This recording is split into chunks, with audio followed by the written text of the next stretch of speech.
My situation started in March of 2022, and that's when I had my first symptoms of lymphoma. And it was what they call aggressive and distant, and that just means that it's throughout the entire body and it's growing aggressively.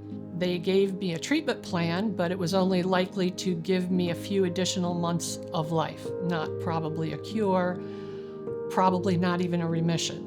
And that would require me to quit my job that day, never return, be in my house basically isolated from that point forward, because when you're in chemo, you lose immunity. I chose not to do that, and I asked them if I could just enter hospice care. And that was the beginning of my drug journey.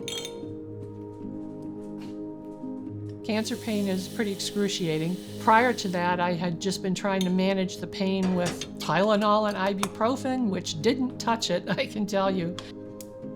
They started me, I believe it was oxycodone to begin with, and then they moved me to hydrocodone, and I had breakthrough pain medication also.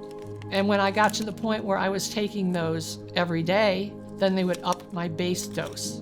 So after 2 years, I was over 200 milligrams of morphine a day. And then I had hydromorphone for breakthrough pain. So I was taking those, and after a few months, I began to feel better. No pain. It just got better. And my husband and I started playing golf, and I didn't have to use the oxygen anymore or my walker. Hospice then began to be concerned that maybe I didn't qualify for hospice anymore. So they sent me back to the cancer center where I had initially been diagnosed, and found that my cancer was in spontaneous remission, which is basically gone. There were no signs of it. It was amazing. Then became the terror period, because I knew that I was on all these drugs and all this morphine. I had already been told by them, you cannot cold turkey from this dose of morphine or you will die. They made me make appointments with a new primary care physician and a pain management doctor. And that was their only requirement to get me out of hospice. And the nurses there just really did not know what to do with me. They didn't even know what to tell me. So after they told me, you're going to be out at the end of February, I was absolutely terrified about the dependency on all these drugs. And it wasn't just the morphine. There were 3 others that created a dependency, but I was not aware of that. There were 2 times that I forgot to take my morphine, had horrific dreams, the most hopeless feeling. All I felt was abject hopelessness. And I thought, that's just the mental part of the withdrawal.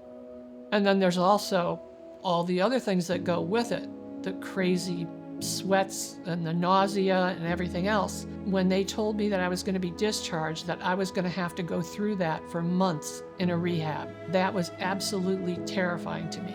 So I did a lot of online research, and ANR was the only thing I found that didn't have withdrawal. And I only had a couple weeks of morphine left. I thought, sure, being post-hospice and post-cancer and all these things would disqualify me from treatment. But it didn't, and they took me. To me, ANR was the only option. I do remember being pretty terrified on the day that I went there for the procedure, because I just didn't know how I was going to be afterward. I was so reassured by everybody at ANR that it would be successful. I would be off of the morphine when I left there. That was my biggest concern. The nurses talked to me, and they are absolutely amazing. They ask every question so that they can be sure that they have all the information and nothing's going to, go wrong. They assure you that you're going to have an anesthesiologist there all the time. The doctors will monitor everything constantly. You just feel completely at ease with the procedure. After you're discharged, then they come to your hotel and they check on you. So you always get support for any of your questions. Very, very caring people. Everybody, the nurses, everybody at ANR, they're not there to make money. They're there to help you. After being cured from cancer and after doing the ANR, everything is back on the table. And my son is getting married in a few months. Never thought I would see that. So that is one of the greatest blessings of my life. And he assures me that he will try to give me a grandchild as soon as possible. So I'm very excited about that.